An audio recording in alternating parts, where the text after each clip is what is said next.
Tudo certo agora. Estão me escutando bem? Boa noite. Boa É noite. um prazer compartilhar essa conversa aqui com vocês. Eu sou professor universitário e também o líder do projeto Biologia Marinha Bioecos. E nós ministramos cursos de Biologia Marinha em campo. E essa atividade, né, essa parte da nossa atividade também foi comprometida com esse fechamento, né, das cidades e é justificável isso.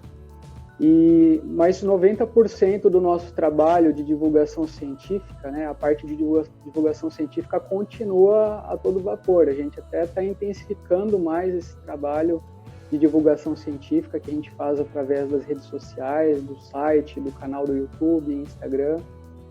E o trabalho continua, só que aquilo que sustenta o projeto Bioecos, que são os cursos presenciais, né, que são subsidiados pelos alunos que vêm até aqui, estão comprometidos também.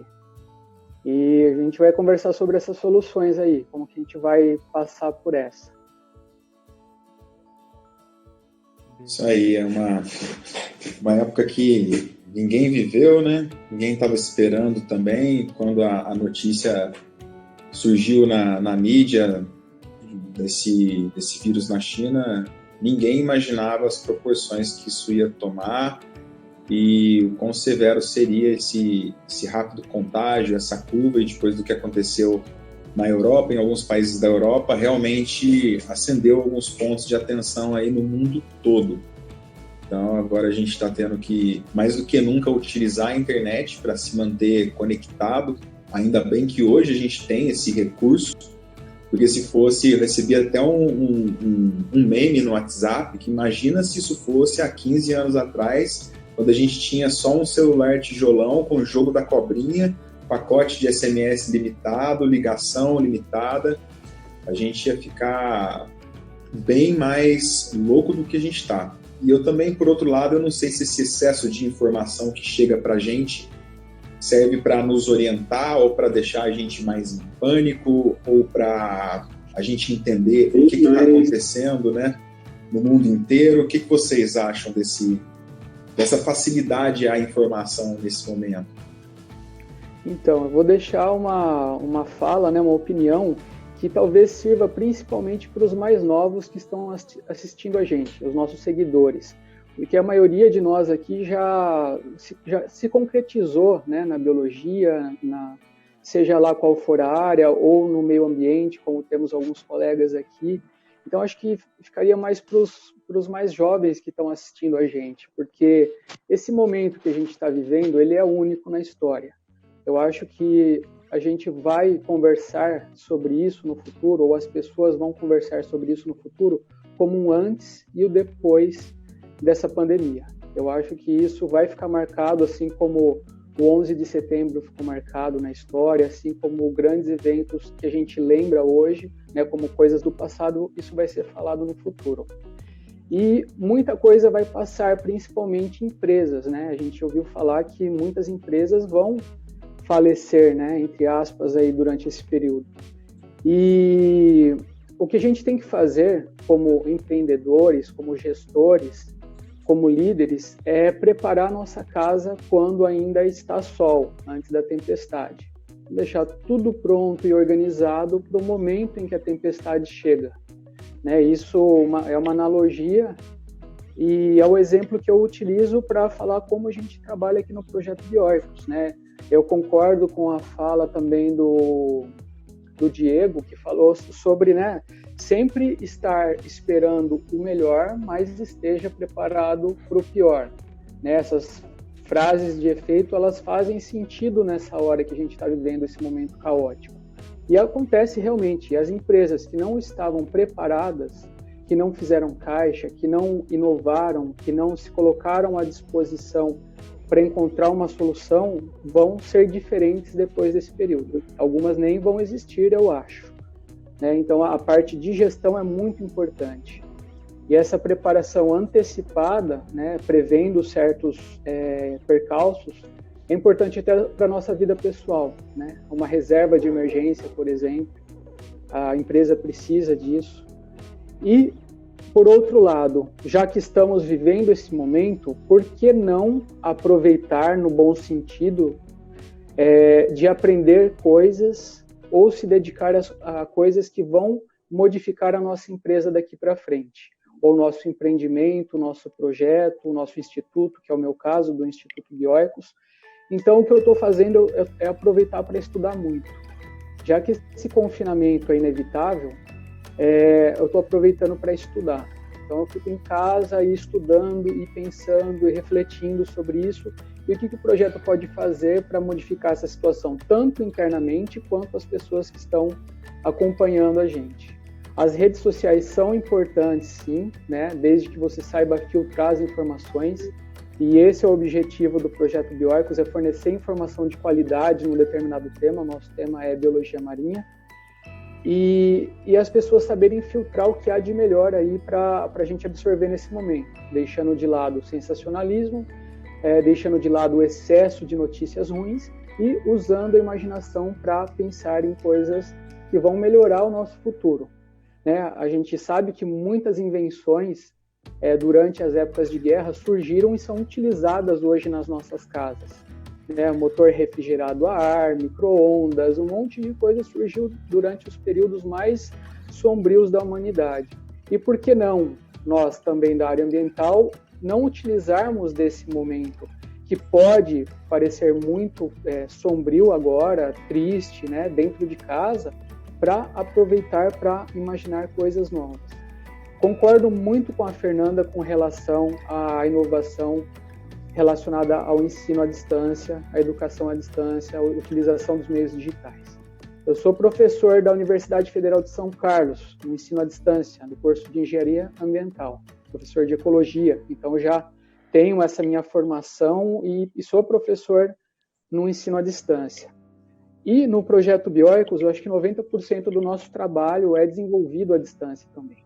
Né? E isso é uma inovação e é uma necessidade, principalmente para esse período de confinamento que a gente está vivendo, de isolamento social. As pessoas estão utilizando meios online. Quem estava preparado já, com cursos, com trabalhos sendo desenvolvidos através da rede, não está sentindo grandes diferenças, diferente daqueles outros que não tiveram a chance de se preparar ou que têm trabalhos que não podem utilizar essa ferramenta como sendo a principal. Então, eu acho que é o momento de aproveitar isso, aproveitar o que a gente está passando para estudar novas metodologias, para inventar, para inovar. A gente no Projeto Bioicos parece que a gente está num período mais intenso de trabalho, numa equipe de mais ou menos 10 pessoas, todos à distância, ninguém mora na mesma cidade. E a gente está trabalhando muito sincronizado durante esse período. Né? Esse afastamento de outras coisas fez com que nós nos conectássemos e começamos a desenvolver estratégias e projetos e medidas inovadoras para que o projeto, assim como é também uma plataforma de startups, né? É um instituto que armazena várias startups que, por sua vez, retroalimentam esse instituto. Então, a gente está pensando muito e muita coisa está surgindo nesse momento turbulento. Né? Inclusive, a fundação do Instituto está surgindo justamente nesse período. E a reserva que a gente fez, a gestão, a administração que a gente fez anteriormente, nos permite ficar, né, até 6 meses sem ter incoming, né, a renda chegando, porque a gente já estava preparado antes. Então, a minha conduta, assim, na minha vida pessoal, de ser um preparador, sobrevivencialista, né, de estar preparado sempre para o pior, mas esperando para o melhor, fez eu aplicar essa mesma técnica para o Instituto e assim a gente se mantém. Né? Então, eu creio que vai ser promissor daqui para frente, a gente tem a tendência de crescimento, justamente aproveitando o momento que todo mundo está em casa, pensando, digerindo e se conectando, pensando em trabalho. Essa é uma mensagenzinha que eu gostaria de deixar para novos empreendedores e, de repente, até para os colegas, né? Se isso for de valia. Muito boa mensagem. Eu acho que a gente pensar, como você disse aí, se preparar para o pior esperando o melhor é uma maneira estratégica de de sustentabilidade, de sobrevivência de médio e longo prazo mesmo. E você falou aí da equipe que trabalha, que vocês estão trabalhando à distância. Aqui na Biotrópica, a gente é dividido em dois setores, o online e a consultoria ambiental. E aí, mais cedo, eu troquei uma ideia com o Gregs, que é nosso sócio, que fica mais na parte da consultoria ambiental. Eu ficava também nessa parte há um tempo atrás. Hoje eu estou 90% no digital.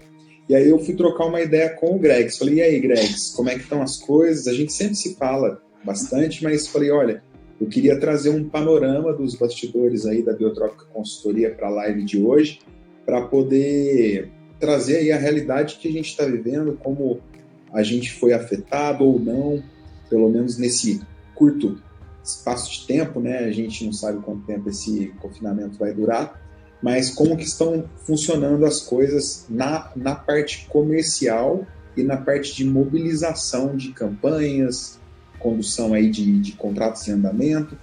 Aí hoje a gente conversou e aqui na Biotrópica a gente já trabalha à distância, então tem 2 sócios em Sorocaba, o Gregs e a esposa dele. O Gregs é biólogo, a esposa dele chama Alice Martinez, ela é engenheira florestal.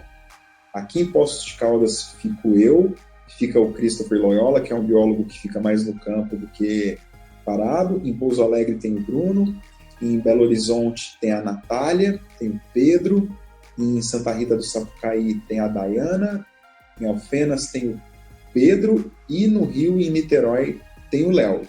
Aí o Gregs e a Alice ficam em Sorocaba e o coração da consultoria está lá. E aí eu falei com ele, ele falou assim, cara, por enquanto as coisas não mudaram tanto por aqui. A gente continua trabalhando normalmente, obviamente tomando todos os cuidados, e eles estão aproveitando esse tempo para estreitar a relação com os clientes. E assim, a gente não chama só de cliente aquele cara que fecha o negócio com a gente chama de cliente o cara que solicita uma proposta. Mesmo que essa proposta é enviada não de forma remunerada, mas a gente prestou um serviço para essa pessoa. Então a gente considera ele um cliente, a gente atende, a gente tenta fazer um acompanhamento. E aí o Gregs tem lá o nosso funil, né, de propostas, e ele falou que ele está entrando em contato com o pessoal, perguntando como é que estão as coisas, quais são as previsões, como que a gente pode tomar medidas aí criativas, inovadoras para um ajudar o outro. Então talvez esse momento seja um momento de relacionamento. Às vezes a gente se relaciona mais quando a gente está confinado e isolado do que quando a gente está naquela correria do dia a dia, aquela rotina, a gente cai na rotina, a gente vira uma máquina. Eu acho que a gente voltou a ser mais humano nesse período de isolamento. E aí, conversando com o Gregs, ele disse que a gente estava com uma campanha grande, assim, de 25 dias para sair. A licença estava para ser liberada, mas o IBAMA entrou em quarentena, então ele teve que mobilizar todos os consultores. Obviamente, a gente não ia colocar a galera em campo. Eu sei de um pessoal que estava em campo recentemente, já está tendo dificuldade para achar restaurante, está fechado, hotel, os serviços que a gente precisa para conduzir os trabalhos em campo estão paralisados. Então, realmente, se a gente tivesse a licença em mãos, a gente não ia colocar o pessoal mobilizado para trabalhar. Mas a licença estava para sair, já não vai sair tão cedo, porque o IBAMA entrou em quarentena, mas ao mesmo tempo ele fechou um trabalho exclusivamente de escritório, onde a gente vai prestar serviço para revisão de diversos bancos de dados de fauna lá de uma grande empresa de engenharia. E a gente fechou nessa última semana 2 trabalhos de fauna para monitoramento de passagem de fauna em rodovias. Então, o que está acontecendo? Essas empresas também estão em home office, tanto que o Gregs me falou, cara, eu fiz um teste, para me comunicar com as pessoas, eu estou tentando ligar no escritório físico primeiro para ver se alguém vai atender. E ele falou, cara, ninguém está atendendo e a comunicação é WhatsApp, um celular e e-mail. E aí a gente está dando andamento nos trâmites de negociação, de contrato, e é isso. E na Biotrópica Online, estou aí junto com o Léo, mais 2 meninas, a Dayana, a Natália e o Pedro de Alfenas. O Pedro transita entre a consultoria, entre a parte digital. Na parte digital, a gente sentiu um pouco na semana passada, porque nós estávamos com novos programas de capacitação sendo divulgados. Para complementar, na verdade, o que você está falando sobre o foco, né? Sobre manter focado, e quanto mais nichado for o seu segmento, maior a chance de você ser o líder desse nicho, desse mercado, né? O livro Essencialismo eu também li recentemente, é um livro muito indicado para quem não leu ainda, vale muito a pena, tanto para decisões pessoais quanto em empresas e empreendimentos, vale muito a pena. O que me levou também à reflexão esses dias foi a seleção natural, né? Não aplicada à biologia efetivamente, às pessoas que ficaram doentes, eventualmente morrer, mas aplicada assim como existem softwares hoje que auto-reconhecem erros e vão se consertando, né? E eu acho que a seleção natural pode ser aplicada também para empresas nesse momento, né? Não é às vezes a mais forte, né? A mais robusta, a mais ágil na entrega, mas aquela que se adapta a mudanças, né? O pessoal mais antigo lembra do Mapping, do Mesbla, né? Que foram grandes empresas, né? Eu tenho 40 anos, viu, já. Ela então falou que eu sou mais velho. Então, eram gigantes do mercado que se extinguiram, né? Isso por falta de adaptação ao ambiente novo, falta de flexibilidade, a resiliência, que também foi mencionada, muito importante. Então, o pessoal mais novo, ter noção que a flexibilidade é importante. Eu acho que essa geração mais nova tem flexibilidade, mais do que as antigas, do que os boomers, por exemplo, né, que pegavam trabalho e trabalhavam a vida inteira numa única empresa. Hoje, a mudança é muito mais bem vista dentro do currículo de uma pessoa, e nada melhor que num currículo do que os resultados, né? É melhor eu apresentar, por exemplo, no meu projeto, que eu consegui inserir meus alunos no mercado de trabalho, e inserir no Projeto Tamar, no Instituto Argonauta, nos Aquários e assim por diante, do que falar do meu título de doutor ou do meu pós-doutorado. O resultado, às vezes, é o melhor currículo do que aquele currículo oficial, que é importante também, que a gente tem que valorizar, claro, mas o resultado, hoje em dia, é o que mais impressiona o cliente ou o aluno. Então, apresentar os resultados como sendo o seu currículo, né? Então, há 162 anos atrás, né, a teoria de Darwin-Wallace já deu um exemplo para nossas empresas hoje se adaptarem melhor às condições que a gente tem, né, para que a gente não tenha nem morte de CPFs e também não tenha mortes de CNPJs durante esse período de crise. Então, a gente tem que ficar muito atento a tudo, né? As vidas são importantes, mas os CNPJs também são importantes, porque isso vai dar qualidade de vida para todo mundo, né? O desemprego já é muito alto, então a gente tem que cuidar também para que as empresas se mantenham nesse período turbulento. Resiliência e adaptação. Então, acho que as duas palavras. Obrigado, Renato, pelo convite, pela iniciativa. Obrigado, pessoal, por compartilhar do conhecimento de vocês aí, por escutarem. O pessoal que assistiu, né, que está assistindo ao vivo.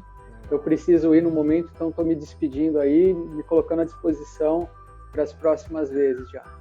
Tá bom? Valeu pela... Tchau, Douglas. Agradece, Douglas. Um abraço. Até mais. Um abraço. Renato, também agradeço.